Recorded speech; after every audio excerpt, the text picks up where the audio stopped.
dialogue, the Aman Dialogue 2025. Let me begin by expressing my sincere gratitude to the Pakistan Navy for their warm hospitality and congratulate both the Navy and the NIMA for organizing this extraordinary event, which has been truly very rewarding for all of us. This dialogue has once again served as a pivotal forum for enhancing maritime cooperation, fostering mutual trust, and reinforcing our shared commitment to ensure a secure and stable maritime domain. Distinguished audience, the topic, rule of law in maritime security, is of critical importance. The oceans are the lifeline of connectivity, global trade, and economic prosperity. However, as the maritime domain grows in significance, so do the challenges that threaten the safety and stability of our seas and oceans. Adherence to the rule of law is the foundation upon which maritime security must be built. Let's talk about the foundation of maritime security.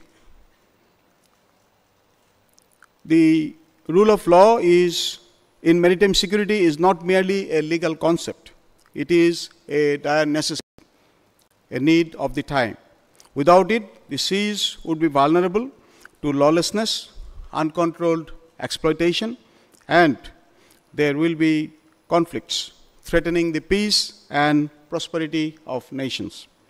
The United Nations Convention on Law of the Sea, UNCLOS, often referred to as the Constitution of the Oceans, serves as the fundamental legal framework governing maritime affairs. It defines the rights and responsibilities of nations regarding the use of the world's oceans, ensuring freedom of navigation, equitable resource distribution, and dispute resolution mechanisms. However, despite the existence of UNCLOS and other international agreements, we continue to witness the challenges and violations that undermine maritime security. Some of the examples are the piracy and armed robbery at sea, illegal, unreported, and unregulated fishing, maritime terrorism, where non-state actors exploit sea routes for illicit activities, cybersecurity threats to maritime infrastructures, including ports, ships, and naval systems, unresolved maritime boundary disputes, which create geopolitical tensions. These challenges call for a collective response, one that is rooted in legal framework, mutual cooperation, and innovative solutions. Now, Bangladesh's commitment to maritime security and the rule of law. Distinguished audience, Bangladesh as a maritime nation firmly upholds the principles of freedom of navigation, territorial integrity, and peaceful coexistence. Our commitment to the rule of law in maritime security is reflected in our adherence to the UNCLOS, which guided the peaceful resolution of our maritime boundary disputes with our eastern neighbor in 2012 and the western neighbor in 2014, respectively. Our active role in the regional maritime constructs include participation in the IORA, the Western Pacific Naval Symposium, and of course the IONS. And Bangladesh was the chair of Indian Ocean Naval Symposium in the year 2017 and 18, where we arranged for the first time a maritime search and rescue exercise in the name IMSAREX. Our efforts to combat maritime crimes through strict enforcement against illegal fishing, piracy, smuggling, and all other illicit activities at sea in the Bay of Bengal continues day in, day out. In addition, the Bangladesh Navy has taken proactive measures to enhance regional maritime security through joint patrols, information sharing networks, and participation in multilateral initiatives like here in Amman, the Lima in Malaysia, the Indo-Pacific Conference in Australia, and the International Seapower Symposium in the USA on a regular basis. I shall now quickly touch upon innovation in maritime security and the role of technology. Although I am not an expert in it, however, as we navigate the complex landscape of modern maritime security, we must recognize the transformative role of technology and innovation in strengthening the rule of law at sea. The integration of AI-driven surveillance systems, satellite monitoring, and unmanned maritime systems have enhanced real-time situational awareness, allowing for swift response to threats such as piracy and illegal activities. But as one of the speakers very rightly mentioned, there is a need for legal harmonization between these modern technologies and our legal regimes. Cybersecurity in the maritime operations is an order of the day with the increasing digitalization of naval operations. And that is why we need to focus on cybersecurity as a whole in order to protect our ports, ships, naval systems, and maritime communication networks.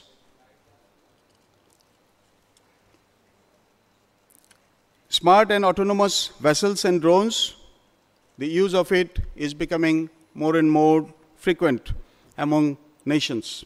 And it is revolutionizing the maritime surveillance, making law enforcement operations more efficient and effective. As such, as nations, we must invest in research and indulge into joint collaboration with like-minded countries, and also ensure training for our human resources, because end of the day, it's always men or women behind the machine that is important. Technology, when aligned with legal frameworks and international cooperation, can fortify maritime security and uphold the rule of law in our seas and oceans. Let us now talk about some actions for strengthening the legal and security frameworks. While UNCLOS and the other international regimes provide a strong foundation, their effectiveness depends on implementation, enforcement, and adaptation to evolving threats. Therefore, I propose some actions for strengthening the rule of law in maritime security. First of all, let us reinforce our legal frameworks. And as nations, we must harmonize domestic laws in line with international maritime conventions to close the legal loopholes and improve enforcement mechanisms. Let us also enhance maritime law enforcement cooperation, strengthening regional Coast Guard collaborations, sharing intelligence, and conducting joint naval operations, coordinated patrols, and the like. In this regard, I would like to praise the participation and the frequent leadership of the Pakistan Navy in CTF 150 and 151. I think, sir, it shows the commitment of Pakistan Navy and, as a nation, the country of Pakistan towards the peace and stability in the Indian Ocean region. We should also invest in capacity building, developing human resources, training programs, and technological capabilities that will ensure that maritime security agencies remain prepared for emerging challenges. Our efforts should be to promote peaceful dispute resolutions through diplomatic means and consultation as the first course of action. And let us also foster public-private partnership, because the collaboration between the governments, the industry, the private sectors, and the research institutes will pave the way for innovation and will ensure that the maritime security is efficient and effective. And finally, let us patronize the maritime think tanks that I have always propagated, because these are the people who will give us the broad ideas, and we in uniform cannot always say what we want to say, but these maritime think tanks can. So let us facilitate them and let us allow them to help us in the greater cause. Distinguished audience, as we look ahead, we must envision a maritime domain where security, stability, and sustainability prevail, where the seas are governed not by might, but by law. We must ensure a future where UNCLOS and similar other legal regimes are universally respected, ensuring fair and equitable use of ocean resources. A future where technological advancements strengthen rather than undermine the rule of law, and a future where nations, regardless of their geopolitical differences, come together in the spirit of cooperation to secure seas and oceans in order to ensure a prosperous future for mankind. This vision that is projected by the theme of AMAN dialogue, secure seas for a prosperous future, is not a mere idea, but a necessity. Achieving it requires commitment, collaboration, and actions from every nation, every navy, and every maritime stakeholder. In the concluding remarks, I would like to say, ladies and gentlemen, let us leave here today not only with some new insights, but with a renewed commitment to act together. I extend my deepest appreciation once again to the Chief of Naval Staff, Pakistan Navy, and to his great team of staff who have conducted a very successful AMAN dialogue, and I wish all the best for tomorrow's fleet review. I thank the Honorable Chief Guest for his gracious presence and the importance that has been shown by the Government of Pakistan to this multilateral arrangement. Let us continue sailing together for peace, stability, and rule-based maritime order towards ensuring secure seas for a prosperous future. Shukriya, Dhanyavad. Thank you very much. Allah Hafiz.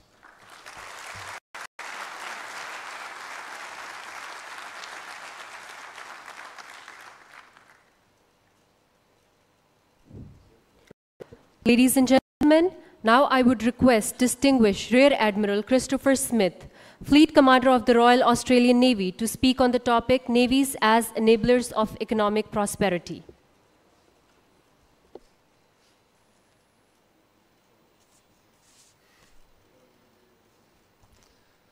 Honourable Minister, Admiral Ashraf, sir, it is an honour to be here.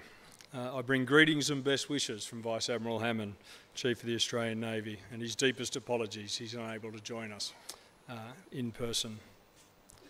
Colleagues, ladies and gentlemen, maritime leaders from the region and around the world, I'm honoured to be able to join you here for the AMAN Dialogue 2025. As one of the presenters said yesterday, speaking last can be challenging, as most of the wind has been taken from the sails. I find myself in this position. So I will take some liberties with my topic and talk at a more philosophical level.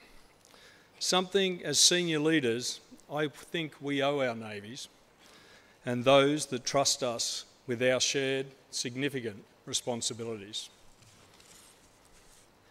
As I look around, I see decades, indeed centuries, of experience of the sea, of its power, of its vast horizons, of the great riches in the waters, of the many ships which carry trade between our nations.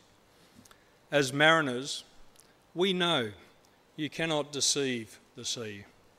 Only professionalism and the utmost respect will allow you to pass in relative safety. And so I observe there is a unique characteristic to the gathering of so many esteemed naval and maritime leaders, an opportunity to communicate frankly, to report our position relative to the weather and shoal waters, so that timely avoiding action can be taken, so all nations and their mariners can have secure seas for a prosperous future. Blue economy is an attractive shorthand expression for something that merchants and mariners have known for thousands of years. The resources of the sea and the ability to use it for trade are of great value for nations, for local communities, for companies, for farmers, for sophisticated manufacturers, for traditional coastal fishermen. All rely on good order at sea for the safe and efficient conduct of their business. The blue economy is underwritten by long-established rules and norms where all countries can cooperate, trade and thrive. The United Nations Convention of the Law of the Sea provides the foundation of this in the maritime domain. And navies and maritime forces operating within UNCLOS are the principal tool available to nations to ensure good order at sea. Although universally recognised as the foundation of global prosperity, good order at sea is a conscious choice by nations. It is a conscious choice to respect and uphold treaties to which they are signatory. It is a conscious choice to uphold customary law. It is a conscious choice to respect the sovereignty of other nations, just as a nation would expect its own sovereignty to be respected. Good order at sea is a conscious choice to steer clear of shoal waters and to avoid poor weather. Colleagues, fellow naval and maritime leaders, I submit to you that conscious choices are sometimes being made contrary to the interests and good order at sea, contrary to furthering the blue economy with prosperity for all. Good order at sea is not speaking of harmonious seas while using militias and coastguards, escalating tensions through the use of water cannons and ramming of vessels. Good order at sea is not claiming to support the rules-based order while seeking to impose an interpretation of the world inconsistent with the international ruling. Yet, this is what we are observing in the South China Sea. Just as we cannot ignore or wish away an approaching typhoon or hurricane, we cannot ignore or wish away what is before our eyes. Regrettably, it is not the only example. In the Red Sea and Gulf of Aden, the actions of the Houthis have not helped good order at sea. According to the United Nations Convention on Trade and Development, between October 23 and February 24, container traffic using the Suez Canal dropped by 82%.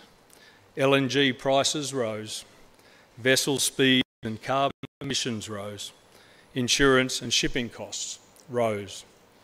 While there is no doubt the Houthis have developed indigenous capacity, their weapons and capabilities are not wholly indigenous.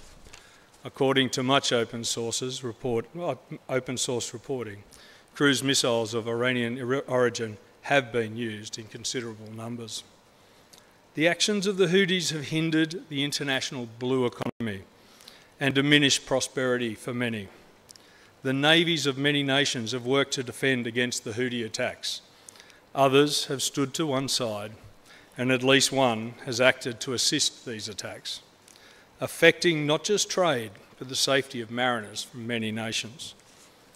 In the Black Sea, we witnessed the maritime elements of Russia's invasion of Ukraine.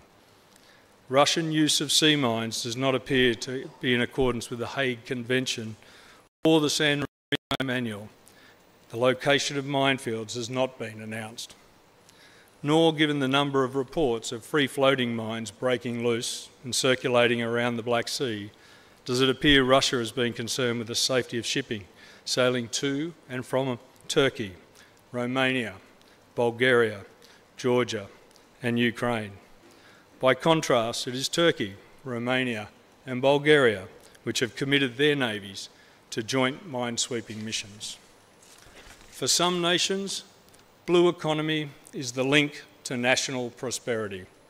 For other nations, blue economy is the link to simple survival for many of their citizens. So the increase in the price and the limitation in food supply of basic foodstuffs, such as wheat and maize from both Russia and Ukraine, has had a significant negative impact on the populations of developing countries, particularly in East Africa and the Middle East.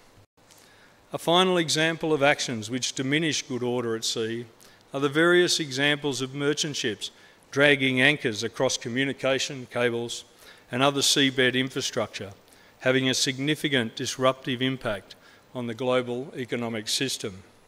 As a professional mariner, I find it hard to believe so many anchors could be so suddenly poorly secured for such an extended period of time. Perhaps one of the practical outcomes of our gathering could be for each of us to make representation to our various maritime regulatory and safety authorities to request they pay closer attention to the seamanship standards for the ships which visit our ports, sail under our flags and are owned by companies from our nation. There is one thread that links together the examples that I have cited. They all occur in what is often called the Great Global Commons. Here, I refer not just to those areas beyond any national jurisdiction and not simply to the question of resources. More than that, the seas and oceans remain a space relatively unconstrained, where national activity and national choices are less constrained than they are ashore. Freedom of the sea, first set down by Hugo Grotius in early 1600s, remains a benefit to us all. In many ways, Grotius set down the blue economy and future prosperity of the age. In this relatively constrained space, nations demonstrate their national identity. They give all nations a view of how they choose to exercise power. It's an insight into their sovereign identity and the way they value the sovereign identity of other nations. Ladies and gentlemen, I've given you a frank report of the weather forecast, something that befits such an illustrious gathering of mariners. And while it may not sound happy reading, I do not believe that the storm is unavoidable. The United Nations Law of the Sea Convention, in which 160 nations participated, remains one of the United Nations' greatest achievements. It has and can continue to underpin the current blue economy and future prosperity for all of our nations. Navies and maritime forces play essential roles in supporting it. As we have heard repeatedly throughout the AMAN dialogue, working together for peace, locally, regionally, and globally, in good faith, can and is making a difference. Moreover, the benefits from supporting UNCLOS accrue to all nations. The reason for all our nations to support UNCLOS greatly outweigh the alternatives. But this is, of course, a matter of conscious choice. Ladies and gentlemen, colleagues, Admiral Ashraf, sir, thank you for your attention and for your time. I wish you all fair winds and following seas. Thanks.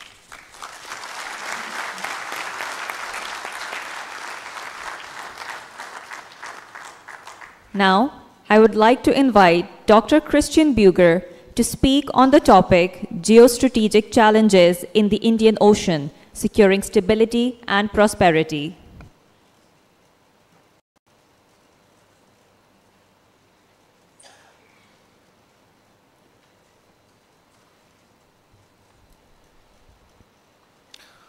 Honorable Minister, Excellencies, Admirals, colleagues and friends, it's a great pleasure and deep honor to address you again in this symposium and offer some reflections in this closing.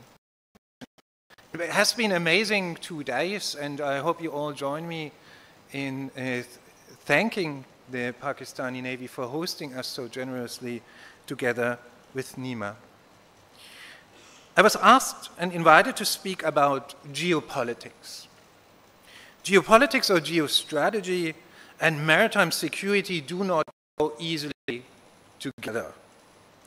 Geopolitics and its brother, geoeconomics, are ways of thinking about the world by splitting it into spheres of influence in which one dominates rather than the other.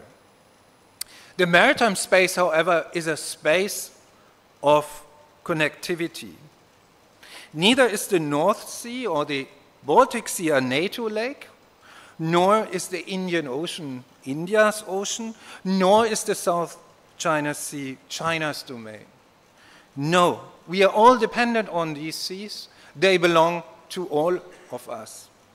This is precisely why the founding fathers and mothers of the UN Convention on the Law of the Sea argued that we should think about the oceans, not only the seabed as it made it into the convention, as a common heritage of humankind, a common heritage in need for collective stewardship. Now today, almost 40 years later, we might think about the oceans slightly different than back then. We are now looking at a very different ocean, and I tried to show you this yesterday, but it came also through in a couple of other presentations. The ocean that we are looking at today is a crowded security agenda that emerged from the 1990s onwards, is exactly a response to this challenge. It is an agenda of protection and care. How it was phrased from its onset, it is about preventing accidents from threatening the sea, stopping all sorts of crimes that prevail, protect marine biodiversity, saving human lives at sea. Those issues are the heart of the maritime security agenda. And ladies and gentlemen, in many ways we have come a far way. I invite you to read our report for the United Nations Institute for Disarmament Research, and one of the key points that we are making in the report is that maritime security has led to remarkable forms of interstate cooperation on both a regional as well as global level.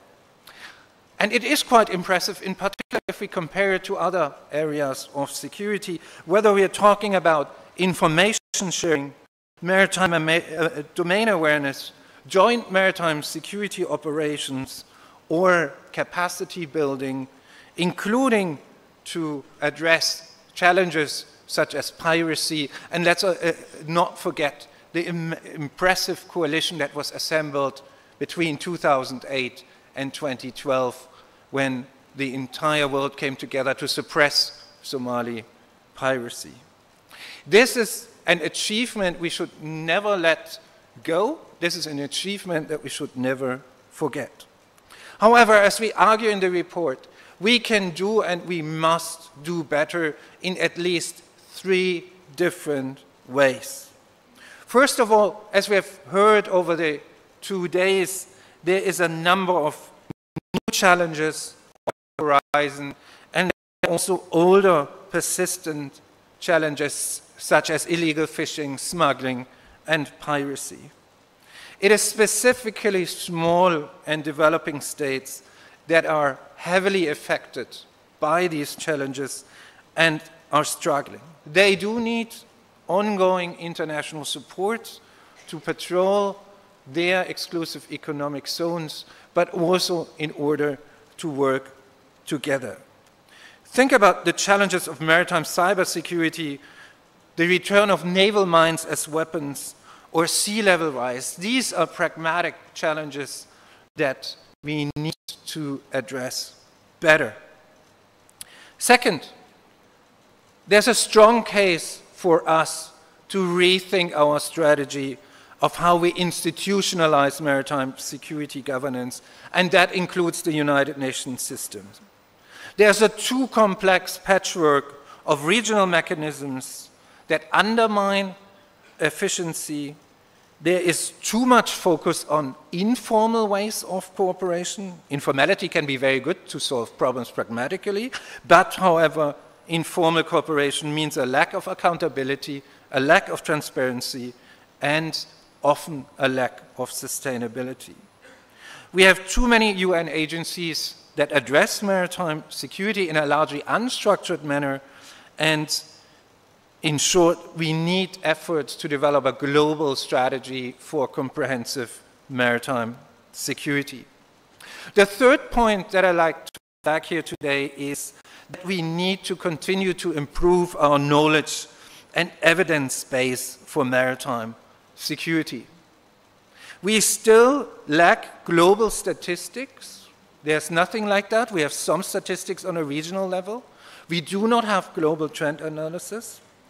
Very often we do not know what the scale of a problem actually is or where the assistance is truly needed.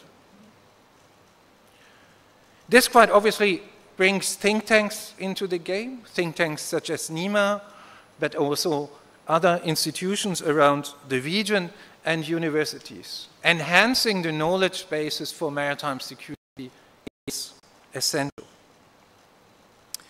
Colleagues and friends, these are arguably big tasks and large efforts. However, these are challenges that can be tackled.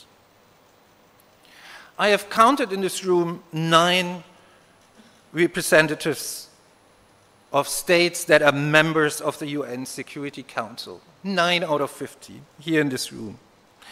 The UN Security Council is one of the places where such change that is needed to address maritime security differently can be initiated.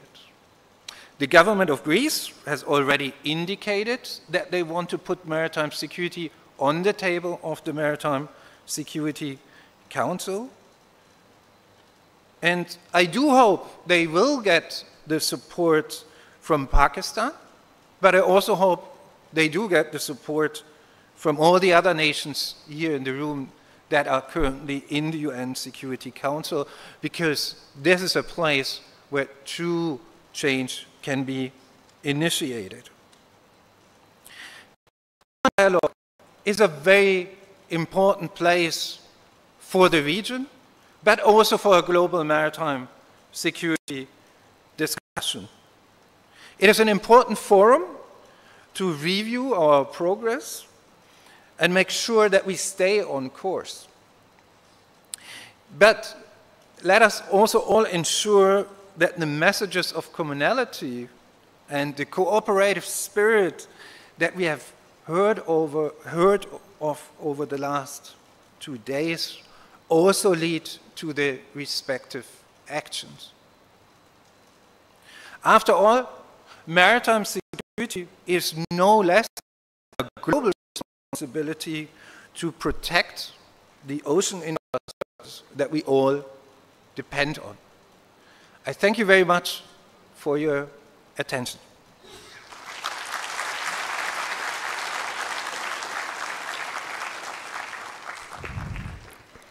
This is a moment to reflect on the AMAN dialogue and the outcomes that will pave the way for a secure and prosperous maritime future. I would like to invite Vice Admiral Raja Rab Nawaz, Hilal Imtiaz Military, Deputy Chief of Naval Staff, Operations, to deliver the summing up remarks.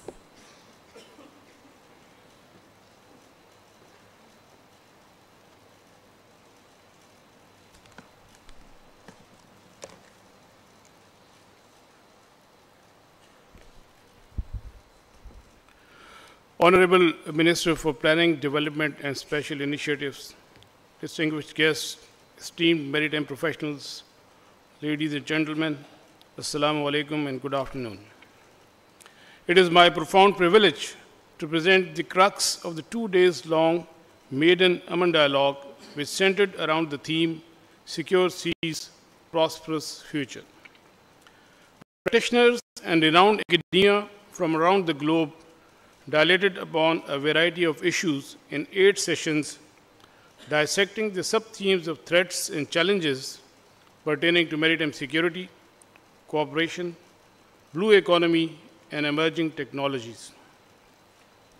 It was gratifying to see AMAN dialogue morph into a proverbial crucible of ideas which, when strategized, can catalyze our pursuit of the common ends of secure seas and prosperous future.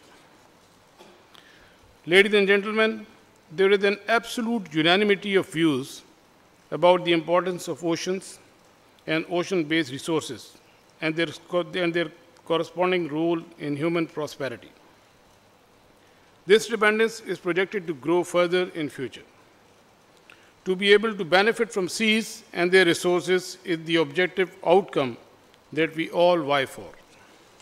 However, the critical enabler for for this outcome, that is, secure seas, is beset with multiple challenges, which were amply highlighted by various speakers. I will essentially focus on these challenges and endeavor to chart out a response strategy based on what we heard in the last 2 days. Ladies and gentlemen, complexity of maritime domain due to its vastness, less regulated nature, multiple stakeholders, and pervasiveness makes it a unique medium.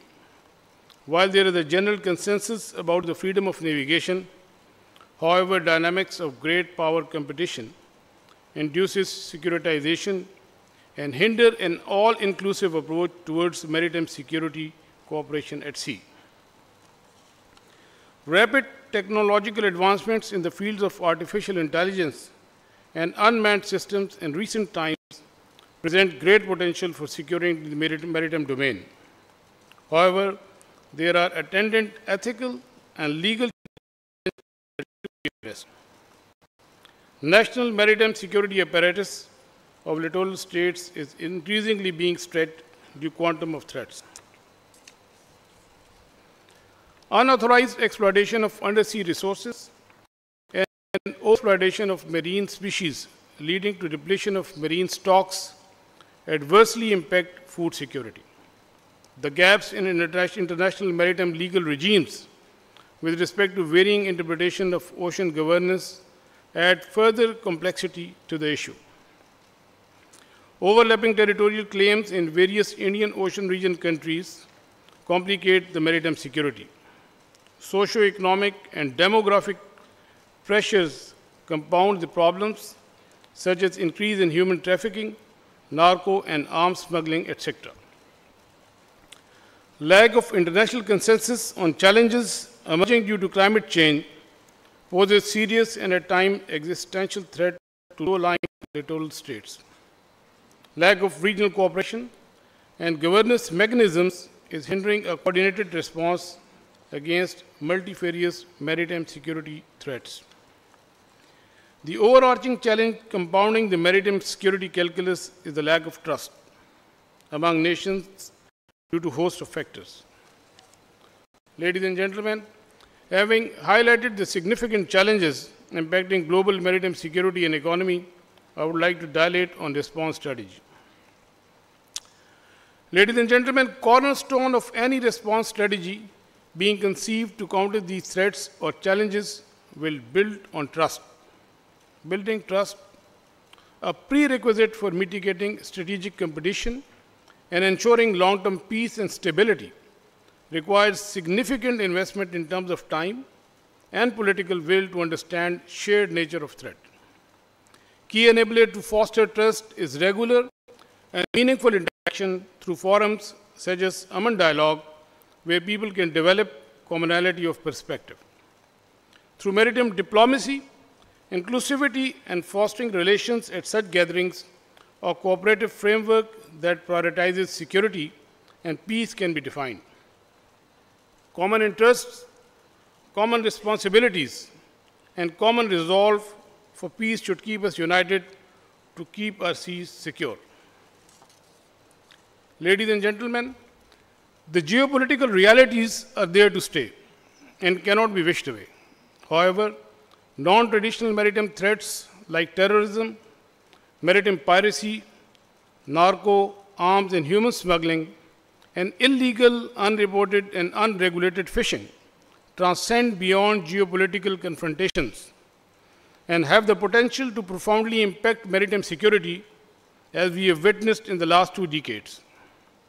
These non-traditional threats provide a common rallying ground for littoral states to work together and institute collaborative security mechanisms which are absolutely essential, and some of which are already in place and are contributing towards maritime security. We heard about the need to augment the existing efforts by promoting collaborative region-centric and region-led maritime constructs to ensure security and stability at sea. Some very successful models of regional maritime cooperation presently working in Southeast Asia were highlighted by worthy speakers during the dialogue. Similar initiatives elsewhere need to be instituted to reassure trust among neighboring countries and provide an avenue for collaboration, capacity building, information sharing, and collective response against common threats. Maritime domain awareness and info sharing are key aspects to mount effective response to non-traditional threats.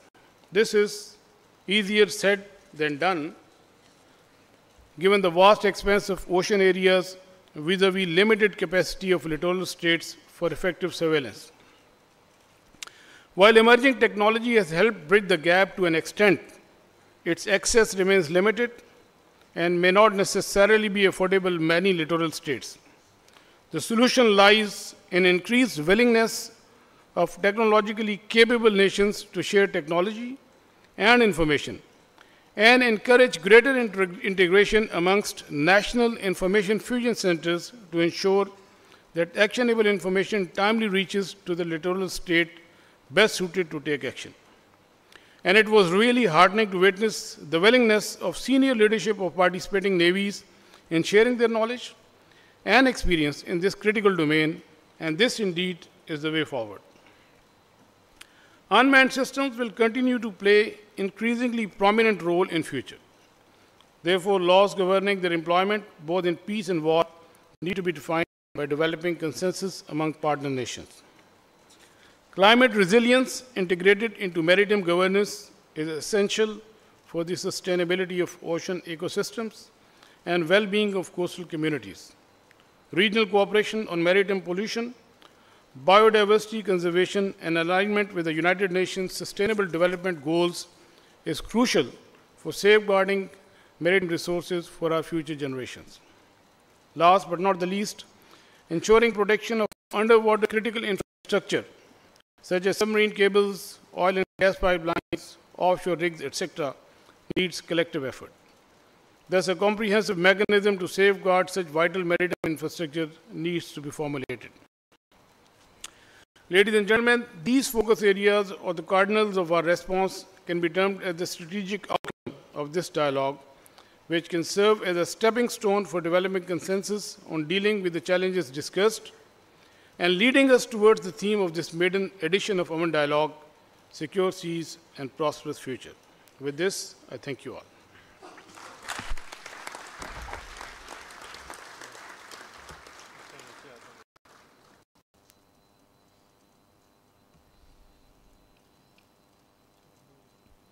Ladies and gentlemen, to extend our heartfelt gratitude to everyone who made this event possible, I would request Admiral Naveed Ashraf, Nishan-e-Imtiaz Military, Tamgha Basalat, Chief of the Naval Staff, to deliver the note of thanks.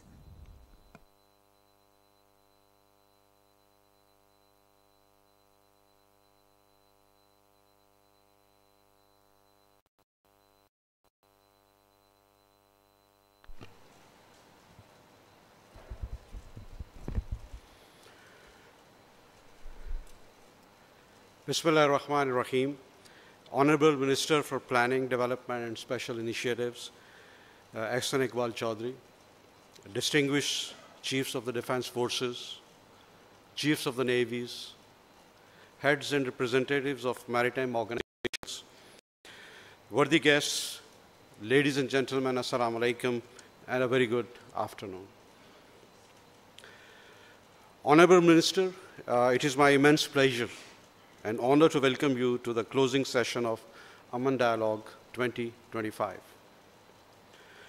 Your kind presence here not only elevates the significance of this maritime discourse, but also underscores Pakistan's unwavering commitment to international maritime cooperation for advancing peace and security in the region.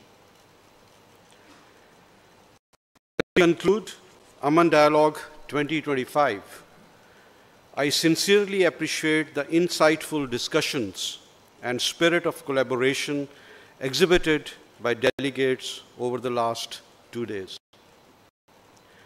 This impressive gathering of nations is a testament to the trust reposed in Pakistan's steadfast commitment towards fostering a peaceful and prosperous maritime future. During the course of AMAN Dialogue, interactive sessions and discussions have enabled us to see strategic landscape clearly and strengthened our resolve against evolving maritime threats. From non-traditional security challenges to far-reaching concerns like impact of climate change and emerging technologies on maritime security, the spectrum of challenges has definitely broadened. Most significantly, we have reinforced our commitment to maritime cooperation and blue economy as keystones of our maritime future. Ladies and gentlemen, while capability and capacities can be surged relatively easily in challenging circumstances, trust cannot be built overnight. It requires years of investments in terms of developing enduring partnerships and connection through forums such as AMAN to develop collaborative approach on the relevant issues. Self-interest-based inward-looking approach is akin to lose-lose paradigm. Information advantages gained through use of superior technologies is of no value if not shared for collective universal good. The deliberations during AMAN Dialogue have yielded concrete pathways for strengthening information sharing, developing coordinated responses to transnational threats, and fostering technological cooperation while evaluating challenges and benefits of artificial intelligence in naval operations. Our collective wisdom has also afforded us the opportunity to seek solutions to complex challenges faced by naval leaders in today's era of digitalization and an increasingly susceptible cyberspace. Our motto, Together for Peace, has been finding resonance in every session, every discussion, and every commitment made during the Dialogue 2025. I am encouraged to see the flourishing friendships and partnerships towards a secure and prosperous future. Through the platform of AMAN, we have endeavored not only to connect the region, but various regions of the world as well. We need to move forward with reiterated resolve, guided by wisdom, driven by cooperation, and united in our commitment with a renewed vigor until we meet again in 2027. The journey we begin here sets the course for maritime security cooperation in the years to come. As we transition towards the sea phase, I wish all the participating forces smooth conduct of operations and professional fulfillment. The International Fleet Review and joint operations of our special forces, EOD teams, and Marines will further strengthen our cohesion and combined capabilities. May the spirit of AMAN, our shared commitment to maritime peace and security, continue to guide our future collaborations. Upon the culmination of this AMAN Dialogue 2025, I would like to once again extend my profound gratitude to the Honorable Minister for his presence. I would also thank distinguished international leaders, renowned speakers, and maritime professionals for sharing their valuable experiences and considered views. Your insights have been invaluable in shaping our understanding of the evolving maritime landscape and shared commitment to maritime peace and economic prosperity for our collective good. I thank you all. Long live our maritime partnerships. Thank you.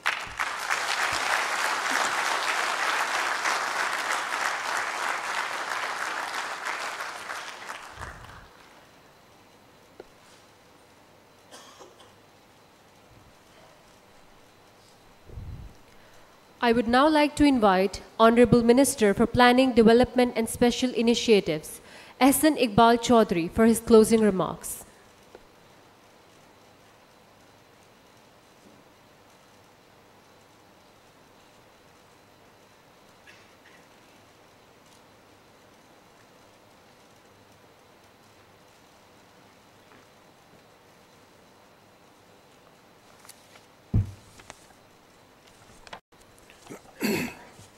Bismillah ar-Rahman ar-Rahim.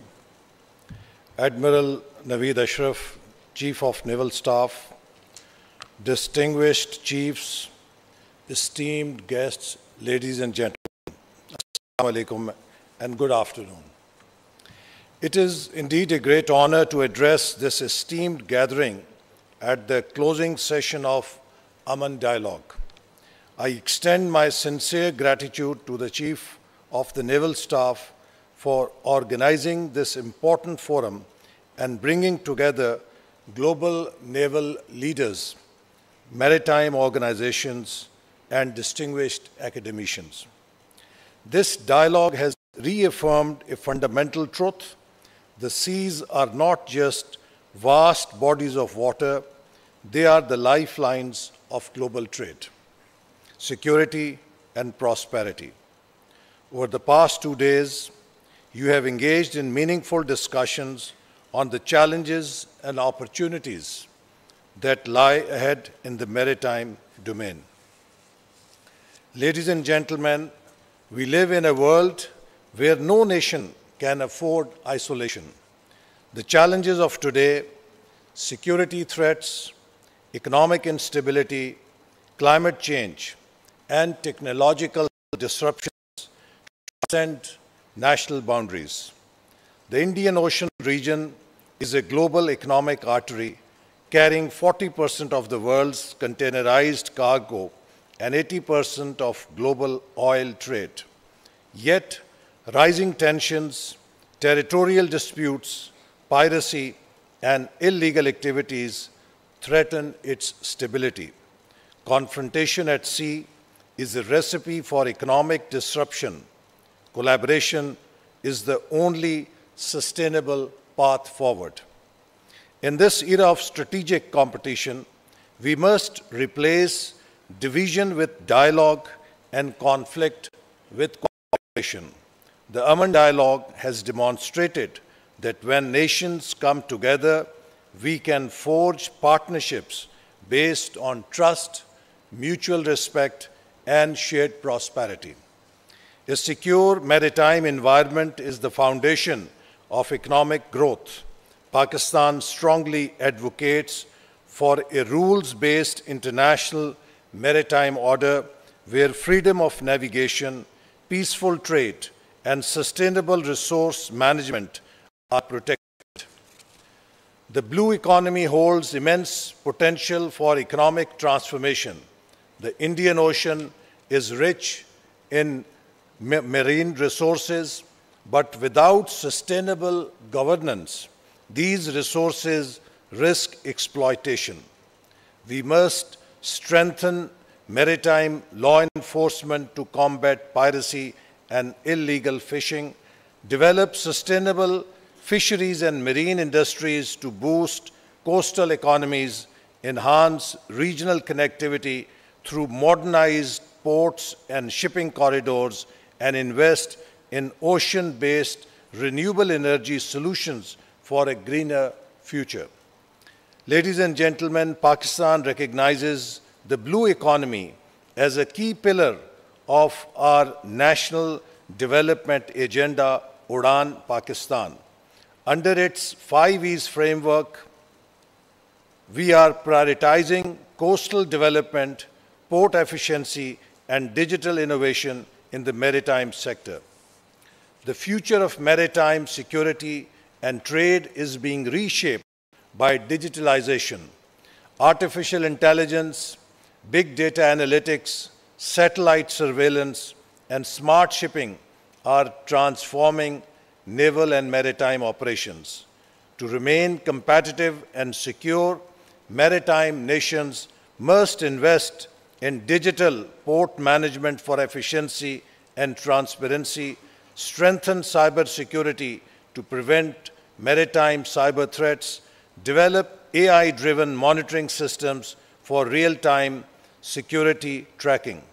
Pakistan is committed to embracing emerging technologies to modernize our naval capabilities, port infrastructure, and trade networks.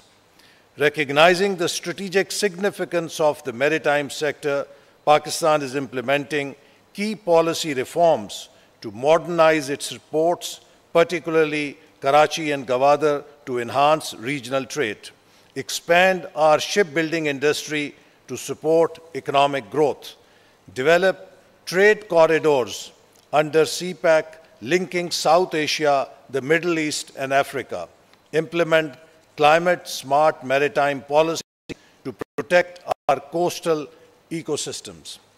We strongly believe that Indian Ocean should be a zone of peace, not conflict. It is in the interest of all nations to promote economic interdependence rather than strategic rivalries. Ladies and gentlemen, as we conclude this historic Aman dialogue, let us reflect on the key messages that will guide us forward. Collaboration, not confrontation, is the way forward. In today's interconnected world, challenges such as maritime security, climate change, and economic disruptions transcend national boundaries. No nation alone can address these issues. Only through cooperation can we ensure peace and prosperity. The Indian Ocean must remain a bridge of opportunity, not a battleground. History has shown that conflicts at sea have far-reaching consequences for global trade and regional instability. In rivalry, we must embrace shared responsibility to keep sea lanes open, safe, and prosperous. Maritime security is the backbone of economic resilience. Over 80% of global trade is transported via sea, and disruptions in maritime routes can trigger great economic crisis. Protecting these lifelines is not just a regional necessity, it is a global imperative. The blue economy is the future of sustainable development. The vast marine resources of Indian Ocean can be a game changer for economic growth, but only if they are managed sustainably and equitably. Investing in ports, fisheries, ocean energy, and marine biotechnology can transform lives while ensuring environmental protection. Technology and innovation will define the next era of maritime progress, from artificial intelligence-driven surveillance to smart ports and cybersecurity. Embracing digital transformation will enhance efficiency, security, and environmental stewardship in the maritime domain. Pakistan is committed to a rules-based maritime order. We believe in an open trade, multilateral cooperation, and upholding international maritime laws. Our policies are aligned with Pakistan's Udan Pakistan framework, where blue economy is a key driver of sustainable growth and national prosperity. Ladies and gentlemen, every civilization and religion has recognized the importance of maritime resources. The Holy Quran reminds us in Surah Al-Nahl, "And it is He who subjected the sea for you to eat from it tender meat and to extract from it ornaments which you wear. And you see the ships ploughing through it, that you may seek of His bounty, and perhaps you will be grateful." The message is clear. Our seas are a blessing and a responsibility. It is upon us to protect them, use them wisely, and ensure they remain a source of prosperity for all nations. I want to extend my deepest appreciation to all the distinguished guests who traveled to Karachi to participate in the Aman dialogue. Your contributions have been invaluable in shaping a collective maritime security vision. I express my special, sincere gratitude to the Chief of Staff for organizing this momentous event and to all the distinguished guests for their participation. I am confident that the partnerships built here will not end with this conference, but will continue to grow in the years ahead, strengthening maritime security, trade cooperation, and sustainable development. I also hope that our esteemed guests take back fond memories of their stay in Pakistan, having experienced our warm hospitality, rich traditions, and renowned cuisine. Let us work together to ensure that the seas remain a source of prosperity, peace, and progress for all. Pakistan, Zindabad. Thank you all.